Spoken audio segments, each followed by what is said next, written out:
ഷൊർണൂർ നഗരസഭയിൽ എം.ആർ. മുരളിയുടെ ഭരണത്തിനെതിരെ CPM അവിശ്വാസ പ്രമേയം കൊണ്ടുവരാൻ ഒരുങ്ങുന്നു. ഒരാഴ്ചയ്ക്കുള്ളിൽ നോട്ടീസ് നൽകാൻ ധാരണ.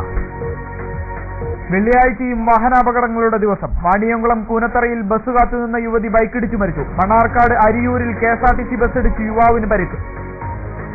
തൂതപ്പുഴയിൽ മണൽ കടത്ത് മാഫിയ സജീവമാകുന്നു. രാപ്പകൽ ഭേദമില്ലാതെ മണലൂറ്റ്. അധികൃതർ നിസ്സംഗത പാലിക്കുന്നതായി പരാതി. ഒറ്റപ്പാലത്തെ ബൈപ്പാസ് നിർമ്മാണം നഗരസഭാ കൗൺസിലിലും തർക്കം. എതിർപ്പിനെ തുടർന്ന് ബൈപ്പാസ് നിർമ്മാണം റോഡ് നവീകരണമാക്കി ചുരുക്കി. കാഞ്ഞിരപ്പുഴ കനാൽ വഴി വെള്ളം ആവശ്യത്തിന് ലഭിക്കുന്നില്ലെന്ന് KSKTU. ശ്രീകൃഷ്ണപുരത്ത് പ്രക്ഷോഭവുമായി KSKTU രംഗത്ത്. വാർത്തകളിലേക്ക്. ഷൊർണൂർ നഗരസഭയിലെ എം.ആർ. മുരളിയുടെ ഭരണത്തിനെതിരെ CPM അവിശ്വാസ പ്രമേയം കൊണ്ടുവരാൻ ഒരുങ്ങുന്നു. ഒരാഴ്ചയ്ക്കുള്ളിൽ അവിശ്വാസ പ്രമേയത്തിന് നോട്ടീസ് നൽകാനാണ് തീരുമാനം. കോൺഗ്രസ് പിന്തുണയോടെ ഷൊർണൂർ നഗരസഭ ഭരിക്കുന്ന എം.ആർ. മുരളിക്കെതിരെ അവിശ്വാസ പ്രമേയത്തിന് നോട്ടീസ് നൽകാനാണ് CPM തയ്യാറെടുക്കുന്നത്. എം.ആർ. മുരളിയുടെ JVS CPIയിൽ ലയിക്കുന്നു എന്ന പ്രചരണവും അതിലെ യാഥാർത്ഥ്യവും ഉൾക്കൊണ്ടാണ് CPMന്റെ പുതിയ അവിശ്വാസ പ്രമേയ നീക്കം. അടുത്ത ഏപ്രിലോടെ കോൺഗ്രസിന് നഗരസഭാ ഭരണം കൈമാറണമെന്ന കരാർ നിലനിൽക്കെയാണ് എം.ആർ. മുരളി CPIയുമായി അടുക്കാൻ ഒരുങ്ങുന്നത്. ഒരാഴ്ചയ്ക്കുള്ളിൽ അവിശ്വാസ പ്രമേയത്തിന് CPM നോട്ടീസ് നൽകുമെന്നാണ് ലഭിക്കുന്ന സൂചനകൾ. അവിശ്വാസ പ്രമേയ നോട്ടീസ് നൽകുന്നതിന് CPM ജില്ലാ കമ്മിറ്റിയും സംസ്ഥാന കമ്മിറ്റിയും അനുമതി നൽകിയിട്ടുണ്ട്. ആകെ 33 വാർഡുകളുള്ള ഷൊർണൂർ നഗരസഭയിൽ CPMന് 13ഉം കോൺഗ്രസ് ജനകീയ വികസന സമിതി എന്നിവർക്ക് 8 വീതവും BJPക്ക് 3ഉം ഒരു സ്വതന്ത്രനുമാണ് ഉള്ളത്. 13 പേരുള്ള CPM തന്നെയാണ് നഗരസഭയിലെ ഏറ്റവും വലിയ ഒറ്റക്കക്ഷി.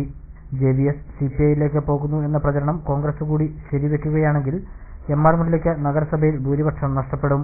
CPI LDFന്റെ ഭാഗമാണെങ്കിലും എം.ആർ. മുരളിയുമായി ചേർന്ന് മുന്നണി ധാരണയിൽ ഭരണം നടത്തില്ലെന്ന നിലപാടിലാണ് ഷൊർണൂരിലെ CPM. എന്തായാലും ഷൊർണൂർ നഗരസഭയിൽ പുതിയ രാഷ്ട്രീയ സമവാക്യത്തിനായിരിക്കും 2013 സാക്ഷ്യം വഹിക്കുക. വാണിയംകുളം കൂനത്തറയിൽ ബസ് കാത്തുനിന്ന യുവതി ബൈക്കിടിച്ചു മരിച്ചു. വാരണാംകുറിശി കോടങ്കാട്ടിൽ ഉണ്ണികൃഷ്ണന്റെ ഭാര്യ 34-കാരിയായ പ്രിയയാണ് മരിച്ചത്. വെള്ളിയാഴ്ച വൈകിട്ട് 4:30 ആശാദീപം സ്കൂളിന് സമീപത്താണ് അപകടം. വാണിയംകുളത്തെ സ്വകാര്യ ആശുപത്രിയിൽ എത്തിച്ചെങ്കിലും ജീവൻ രക്ഷിക്കാനായില്ല. മണ്ണാർക്കാട് ദേശീയപാത അരിയൂരിൽ വീണ്ടും അപകടം. ബൈക്ക് KSRTC ബസ്സിലിടിച്ച് ബൈക്ക് യാത്രക്കാരന് ഗുരുതരമായി പരിക്കേറ്റു. 4 മാസത്തിനിടെ 6ഓളം അപകടങ്ങളാണ് ഇവിടെ ഉണ്ടായത്. അപകടത്തിൽ ബൈക്ക് യാത്രികനായിരുന്ന തച്ചനാട്ടുകര പാറമേൽ ജാഫറിനെയാണ് ഗുരുതരമായ പരിക്കുകളോടെ ആശുപത്രിയിൽ പ്രവേശിപ്പിച്ചത്. കോഴിക്കോട് നിന്നും പാലക്കാട്ടേക്ക് പോവുകയായിരുന്ന ടൗൺ ടു ടൗൺ KSRTC ബസ്സിലിടിച്ചായിരുന്നു അപകടം. അപകടത്തിൽ ബൈക്ക് ബസ്സിന്റെ അടിയിലേക്ക് പോയി. ജാഫറിനെ ബസ് യാത്രക്കാരും നാട്ടുകാരും ചേർന്ന് പെരിന്തൽമണ്ണ സ്വകാര്യ ആശുപത്രിയിലേക്ക് മാറ്റി. പോലീസ് എത്തിയാണ് ബൈക്ക് ബസ്സിനടിയിൽ നിന്നും മാറ്റിയത്. 4 മാസത്തിനിടെ ചെറുതും വലുതുമായ 6ഓളം അപകടങ്ങളാണ് ഇവിടെ നടന്നത്. കുത്തനെയുള്ള ഇറക്കത്തിൽ മറ്റു വാഹനങ്ങളെ മറികടക്കുന്നതിനിടെയാണ് അപകടങ്ങൾ ഉണ്ടാവുന്നത്. ബൈക്ക് യാത്രികരായിരുന്ന ദമ്പതികൾ നേരത്തെ ഇവിടെ അപകടത്തിൽ മരിച്ചിരുന്നു. സ്വകാര്യ വിദ്യാഭ്യാസ സ്ഥാപനത്തിന് സ്കൂൾ വാൻ നിയന്ത്രണം തെറ്റി മറിഞ്ഞിരുന്നു. കൂടാതെ നിരവധി ബൈക്ക് അപകടങ്ങളും ഇവിടെ നടന്നിട്ടുണ്ട്. ഇവിടെ അപകട സാധ്യതാ മേഖലയായി കണക്കാക്കി അപകടങ്ങൾ ഒഴിവാക്കുന്നതിനുള്ള സംവിധാനങ്ങൾ ഏർപ്പെടുത്തണമെന്ന് നാട്ടുകാർ ആവശ്യപ്പെട്ടു. ഒറ്റപ്പാലത്തെ ബൈപ്പാസ് നിർമ്മാണം നഗരസഭാ കൗൺസിലിലും തർക്കം. UID SSMT പദ്ധതിയിലൂടെ നടപ്പാക്കുന്ന പദ്ധതികൾക്കായുള്ള അംഗീകാരത്തിന് വന്ന അജണ്ടയിൽ മേലുള്ള ചർച്ചയിലാണ് കൗൺസിലർമാർ എതിർപ്പ് പ്രകടിപ്പിച്ചത്. കൗൺസിലർമാർ അറിയാതെ ഇത്തരമൊരു പദ്ധതി തയ്യാറാക്കിയത് ഗൂഢലക്ഷ്യത്തോടെയാണെന്ന് കൗൺസിലർ K. കൃഷ്ണകുമാർ പറഞ്ഞു. ബൈപ്പാസ് നിർമ്മാണത്തെ ഈ മേഖലയുള്ളവർ എതിർത്തതാണ്. ഈ വിഷയം ചർച്ച ചെയ്യാതെ നടപ്പാക്കരുതെന്ന് PMA ജലീലും പറഞ്ഞു. കൗൺസിലർമാരുടെ എതിർപ്പിനെ തുടർന്ന് റോഡ് നവീകരണ പദ്ധതി ചുരുക്കിയാണ് അംഗീകരിച്ചത്. മലിനജല സംസ്കരണ plant, modern market and open market, mini market, shopping complex, town hall annexe, വൈദ്യുതി ശ്മശാനം, കുട്ടികളുടെ പാർക്ക്, ഓഫീസ് കോംപ്ലക്സ്, നവീന അറബുശാല എന്നീ പദ്ധതികളും അംഗീകാരത്തിനായി സമർപ്പിക്കും. നഗരസഭാ ഷോപ്പിംഗ് കോംപ്ലക്സിലെ ടോയ്ലറ്റ് പുതുക്കി നിർമ്മിക്കാൻ കൗൺസിൽ അംഗീകാരം നൽകി. UID SSMT പദ്ധതി വഴി 80 കോടിയോളം രൂപയുടെ 2ാം ഘട്ട പദ്ധതിക്കാണ് കൗൺസിൽ അംഗീകാരം നൽകിയത്. തൂതപ്പുഴയിലെ അനധികൃത മണൽ കടത്ത് നിർബാധം തുടരുന്നു. ഒറ്റ അംഗീകൃത കടവ് പോലുമില്ലാത്ത തൂതപ്പുഴയിൽ നിന്ന് 100 കണക്കിന് ലോഡ് മണലാണ് ദിനംപ്രതി കടത്തുന്നത്. ഇത് പുഴയുടെ സ്വാഭാവിക നീരൊഴുക്കിനെയും ബാധിച്ചു തുടങ്ങിയിട്ടുണ്ട്. കടലിൽ പോയി മീൻ പിടിച്ചു വരുന്ന മത്സ്യത്തൊഴിലാളികളെ പോലെയാണ് തൂതപ്പുഴയിൽ മണലെടുത്തു വരുന്ന മാഫിയകളുടെ ഈ ദൃശ്യങ്ങൾ കണ്ടാൽ തോന്നിപ്പോവുക.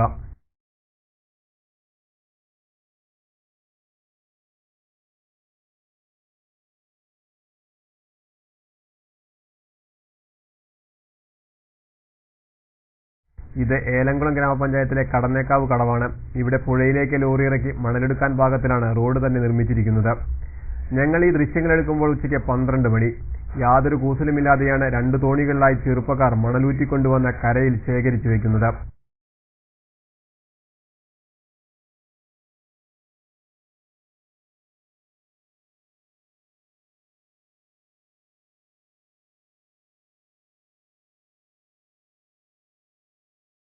അല്പമെങ്കിലും നീരൊഴുക്കുള്ള തൂതപ്പുഴയിലെ ജലസ്രോതസ്സാണ് പുഴയ്ക്ക് ഇരുവശങ്ങളിലുമുള്ള പഞ്ചായത്തുകളുടെയും പെരിന്തൽമണ്ണ നഗരസഭയുടെയും കുടിവെള്ള പദ്ധതികളുടെ ഏക ആശ്രയം. മണലെടുത്ത് മൺകൂനകളായി വലിയ ചെടികൾ വളർന്ന പുഴയെ കാർന്നു തിന്ന് വീർക്കുന്ന മണൽ മാഫിയകളെ നേരിടാൻ ഒറ്റ യുവജന പ്രസ്ഥാനങ്ങളും സന്നദ്ധ സംഘടനകളും തയ്യാറാകുന്നില്ലെന്നതാണ് ഖേദകരവും. വരും തലമുറയ്ക്ക് കൂടി അവകാശപ്പെട്ട നമ്മുടെ പ്രകൃതിയെ ഇല്ലായ്മ ചെയ്യുന്നവർക്കെതിരെ നടപടിയെടുക്കേണ്ട പോലീസും റവന്യൂ വകുപ്പും പേരിന് ചില പരിശോധന മാത്രമാണ് പലപ്പോഴും നടത്തുന്നത്. മണലെടുക്കുന്നത് പൂർണ്ണമായും തടഞ്ഞാൽ, അതായത് ഉത്ഭവസ്ഥലത്ത് വെച്ച് തന്നെ ഇല്ലാതാക്കിയാൽ മാത്രമേ കുന്തിയുടെ ഗായത്രിയുടെ തൂതപ്പുഴയെ നമുക്ക് തിരിച്ചു ലഭിക്കുകയുള്ളൂ. ഒറ്റപ്പാലം മുളഞ്ഞൂരിൽ 48കാരനെ തലക്കടിച്ചു വീഴ്ത്തി പണം കവർന്നതായി പരാതി. മുളഞ്ഞൂർ ചൂഴിക്കാട്ടിൽ പ്രഭാകരനെയാണ് തലക്കടിച്ചു വീഴ്ത്തിയത്. ബുധനാഴ്ച വൈകിട്ട് വീട്ടിലേക്ക് പോകും വഴി പുറകിൽ നിന്ന് മടിച്ചു വീഴ്ത്തി പോക്കറ്റിലുണ്ടായിരുന്ന 7200 രൂപ കവർന്നു എന്നാണ് പരാതി. കർഷകനായ പ്രഭാകരൻ നെല്ല് വിറ്റ പണവുമായി വീട്ടിലേക്ക് പോകുമ്പോഴാണ് സമീപവാസിയായ യുവാവ് അടിച്ചു വീഴ്ത്തിയതെന്ന് പ്രഭാകരൻ പറഞ്ഞു. സമയത്ത് ഒരു 7 മണി ഇരുട്ടായപ്പോൾ പുറകിൽ നിന്ന് തലക്കടിച്ചു വീഴ്ത്തി ബോധാവസ്ഥയാക്കി. എൻ്റെ പോക്കറ്റിലുണ്ടായിരുന്ന ഒരു 7200 രൂപ. തലയ്ക്കും കൈക്കും കാലിനും നെഞ്ചിനും മുറിവേറ്റ ഇയാളെ ഒറ്റപ്പാലത്തെ താലൂക്ക് ആശുപത്രിയിൽ പ്രവേശിപ്പിച്ചു. ഒറ്റപ്പാലം പോലീസിൽ പരാതി നൽകി. ഇടവേള.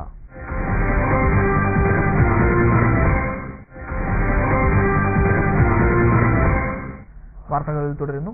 കാഞ്ഞിരപ്പുഴ ജലസേചന പദ്ധതിയുടെ ഇടതു കനാൽ വഴി വെള്ളം കർഷക ആവശ്യങ്ങൾക്ക് ലഭിക്കുന്നില്ലെന്ന പരാതിയുമായി KSKTU രംഗത്ത്. KSKTU ശ്രീകൃഷ്ണപുരം ഏരിയ കമ്മിറ്റിയാണ് ഉൾപ്രദേശങ്ങളിലുള്ള കൃഷി ആവശ്യത്തിന് കനാൽ വെള്ളം ലഭിക്കുന്നില്ലെന്ന പരാതിയുമായി രംഗത്തെത്തിയിരിക്കുന്നത്. കാഞ്ഞിരപ്പുഴ ജലസേചന പദ്ധതിയുടെ ഇടതു കനാലിൽ കർഷകരുടെ നിരന്തരമായ മുറവിളിക്ക് ശേഷമാണ് അധികൃതർ വെള്ളം തുറന്നുവിട്ടത്. കഴിഞ്ഞ വർഷങ്ങളെ അപേക്ഷിച്ച് കനാൽ നിറഞ്ഞു കവിഞ്ഞാണ് ഇത്തവണ ഒഴുകുന്നത്. വെള്ളം തുറന്നുവിട്ട് ആഴ്ചകൾ പിന്നിട്ടിട്ടും പദ്ധതിയുടെ പ്രധാന ഷട്ടറുകൾ അടയ്ക്കാൻ അധികൃതർ തയ്യാറാകാത്തതും ഏറെ ശ്രദ്ധേയമാണ്. എന്നാൽ പ്രധാന കനാലിൽ മാത്രം വെള്ളം ഒഴുകിയതുകൊണ്ട് മാത്രം ഉൾപ്രദേശങ്ങളിലുള്ള കൃഷിയിടങ്ങളിലേക്ക് ഒരു തുള്ളി വെള്ളം പോലും എത്തുന്നില്ല. ഇതിൽ പ്രതിഷേധിച്ചാണ് KSKTU ശ്രീകൃഷ്ണപുരം ഏരിയ കമ്മിറ്റി രംഗത്തെത്തിയിരിക്കുന്നത്. സബ് കനാലുകൾ പ്രാവർത്തികമല്ലാത്തതാണ് ഉൾപ്രദേശ കൃഷിയിടങ്ങളിലേക്ക് കനാൽ വെള്ളം എത്താത്തതെന്നാണ് KSKTU ആരോപിക്കുന്നത്. ദേശീയ ഗ്രാമീണ തൊഴിലുറപ്പ് പദ്ധതി യഥാക്രമം പ്രയോജനപ്പെടുത്തുകയാണെങ്കിൽ ഉൾപ്രദേശങ്ങളിലേക്ക് വെള്ളം എത്തിക്കാൻ കഴിയുമെന്നും KSKTU Sreekrishnapuram area secretary P. Aravindakshan density ന്യൂസിനോട് പറഞ്ഞു. കാഞ്ഞിരപ്പുഴ ജലസേചന പദ്ധതിയുടെ ഭാഗമായിക്കൊണ്ട് ഈ മെയിൻ കനാലിൽ ഈ വർഷം വളരെ നേരത്തെ തന്നെ വെള്ളം തുറന്നുവിട്ട് കൃഷിക്കാരെ സഹായിക്കാൻ വേണ്ടിയിട്ടുള്ള നടപടികൾ എടുക്കേണ്ടത് പരസ്യം മുന്നിൽ കണ്ടുകൊണ്ട് ഒരു മുൻകരുതൽ എന്ന രീതിയിലാണ് ഇറിഗേഷൻ വകുപ്പ് ആ പ്രവർത്തനം നടത്തുന്നത്. ഒന്നിച്ച് വെള്ളം വിട്ടപ്പോൾ മെയിൻ കനാലിൽ നല്ല രീതിയിലുള്ള വെള്ളം വന്നു. പരിസര പ്രദേശങ്ങളിലൊക്കെ ചെറിയ തോതിൽ കൃഷിക്കാർക്ക് ആശ്വാസമായി. എന്നാൽ അപ്പുറത്തേക്ക് കാഞ്ഞിരപ്പുഴ പദ്ധതിയുടെ ഉൾപ്രദേശങ്ങളിലേക്കുള്ള നെറ്റ്വർക്ക് എന്ന രീതിയിൽ സബ് കനാലുകളുമായി ബന്ധപ്പെട്ട് അത് വൃത്തിയാക്കുകയോ അതുപോലെ തന്നെ വെള്ളം എത്തിക്കുന്നതിന് നടപടികൾ സ്വീകരിക്കുകയോ ഇറിഗേഷൻ വകുപ്പ് അധികൃതരുടെ ഭാഗത്തുനിന്നുണ്ടായിട്ടില്ല. ഇറിഗേഷൻ വകുപ്പ് അധികൃതർ ഉണർന്നു പ്രവർത്തിക്കണം. അല്ലാത്ത പക്ഷം കൃഷിക്കാരും കർഷക തൊഴിലാളികളും ഉൾപ്പെടെയുള്ള വലിയ ഒരു സമൂഹം ഈ വിഷയവുമായി ഏറ്റെടുത്തുകൊണ്ട് പ്രക്ഷോഭ രംഗത്തേക്ക് വരുമെന്നുള്ള കാര്യത്തിൽ തർക്കമില്ല. പഞ്ചായത്തിലെ തൊഴിലുറപ്പ് പദ്ധതിയെ ഫലപ്രദമായി ഉപയോഗപ്പെടുത്തി ഇത് ഏറ്റെടുക്കണം ഇറിഗേഷൻ വകുപ്പ് അധികൃതർ എന്നുള്ള ശക്തമായിട്ടുള്ള ആവശ്യം കൃഷിക്കാരുടെ ഭാഗത്ത് വരുന്നുണ്ട്. അത് ഏറ്റെടുക്കാൻ കർഷക തൊഴിലാളി യൂണിയൻ ഉൾപ്പെടെ സമരരംഗത്തേക്ക് വരാൻ ആലോചിച്ചുകൊണ്ടിരിക്കുകയാണ്. കനാൽ വെള്ളം തുറന്നുവിടുന്നതിന് മുൻപ് പദ്ധതിയുടെ പ്രധാന കനാൽ മാത്രമാണ് വൃത്തിയാക്കിയതും അറ്റകുറ്റപ്പണികൾ നടത്തിയതും.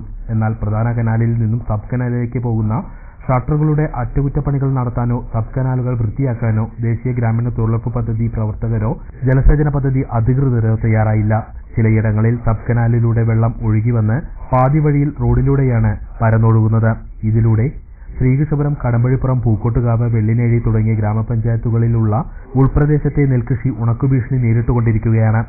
ഉൾപ്രദേശ കൃഷിയിടങ്ങളിലേക്ക് കനാൽ വെള്ളം എത്തിക്കുന്നതിനുള്ള നടപടികൾ കാഞ്ഞിരപ്പുഴ ജലസേചന പദ്ധതി അധികൃതർ ഉടനടി കൈക്കൊള്ളണമെന്നും അല്ലാത്തപക്ഷം പദ്ധതിയുടെ ഓഫീസിലേക്ക് കർഷകരെ അണിനിരത്തി പ്രക്ഷോഭ സമരം സംഘടിപ്പിക്കുമെന്നും KSKTU അറിയിച്ചു.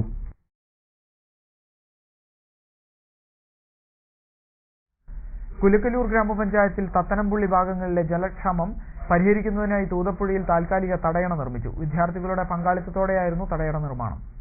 കുലുക്കലൂർ, തത്തനംപുള്ളി ഭാഗങ്ങളിലെ കുടിവെള്ളക്ഷാമത്തിന് പരിഹാരം തേടിയാണ് തൂതപ്പുഴയിൽ താൽക്കാലിക തടയണ നിർമ്മിച്ചത്.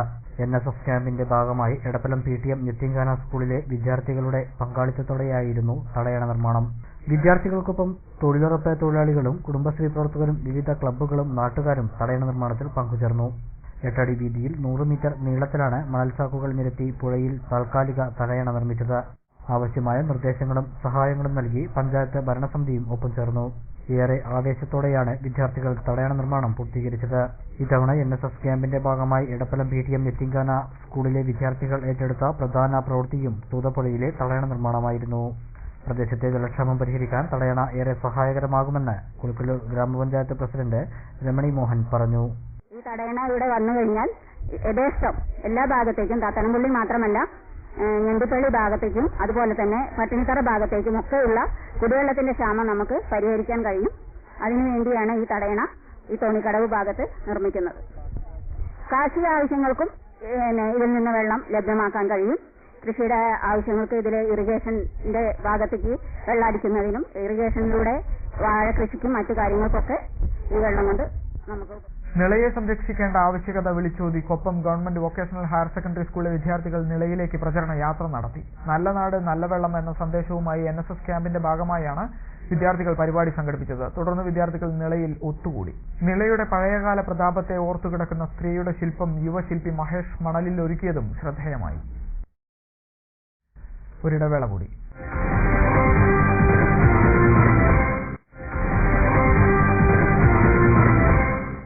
വാർത്തകൾ തുടരുന്നു. വല്ലപ്പുഴ ചെറുകോട് മനക്കൽപ്പടി അംഗൻവാടി കെട്ടിടം പാലക്കാട് ജില്ലാ പഞ്ചായത്ത് പ്രസിഡന്റ് TN കണ്ടമുത്തൻ ഉദ്ഘാടനം ചെയ്തു. ഗ്രാമപഞ്ചായത്ത് പ്രസിഡന്റ് K അബ്ദുറഹിമാൻ അധ്യക്ഷത വഹിച്ചു. ജില്ലാ പഞ്ചായത്ത് അംഗം O സുലൈഖ, ഗ്രാമപഞ്ചായത്ത് അംഗങ്ങളായ P Mohandas, K Azeez, ICDS supervisor Fareeda, Nasar തുടങ്ങിയവർ സംസാരിച്ചു. തിരുവാതിര ആഘോഷങ്ങളുടെ ഭാഗമായി പട്ടാമ്പി കൈത്തളി മഹാദേവ ക്ഷേത്രത്തിൽ വെള്ളിയാഴ്ച വിവിധ പരിപാടികൾ നടന്നു. രാവിലെ മാസ്റ്റർ VK അനുരാഗ്, അഭിഷേക്, ശരത് എന്നിവരുടെ ത്രിപിൾ തായമ്പക, തുടർന്ന് സംഗീതാർച്ചന, നൃത്തനൃത്യങ്ങൾ എന്നിവ അരങ്ങേറി. തിരുവാതിര ഉത്സവമായി കൊണ്ടാടുന്ന വള്ളുവനാട്ടിലെ അപൂർവം ക്ഷേത്രങ്ങളിൽ ഒന്നാണ് പട്ടാമ്പി കൈത്തളി മഹാദേവ ക്ഷേത്രം. വിശേഷാൽ ചടങ്ങുകളും ക്ഷേത്രത്തിൽ നടന്നു. ഡിസംബർ 20-നാണ് ക്ഷേത്രത്തിൽ തിരുവാതിര ഉത്സവം ആരംഭിച്ചത്.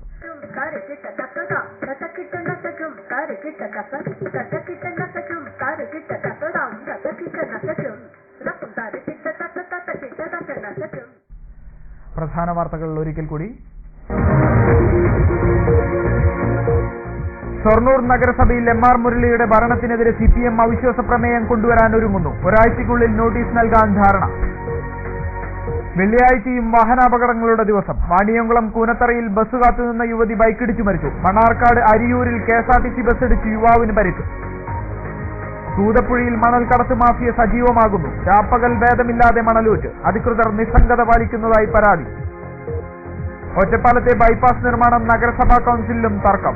എതിർപ്പിനെ തുടർന്ന് ബൈപ്പാസ് നിർമ്മാണം റോഡ് നവീകരണമാക്കി ചുരുക്കി. കാഞ്ഞിരപ്പുഴ കനാൽ വഴി വെള്ളം ആവശ്യത്തിന് ലഭിക്കുന്നില്ലെന്ന് KSKTU. ശ്രീകൃഷ്ണപുരത്ത് പ്രക്ഷോഭവുമായി KSKTU രംഗത്ത്. ഇതോടെ ഈ വാർത്താ ബുള്ളറ്റിൻ സമാപിക്കുന്നു. നമസ്കാരം.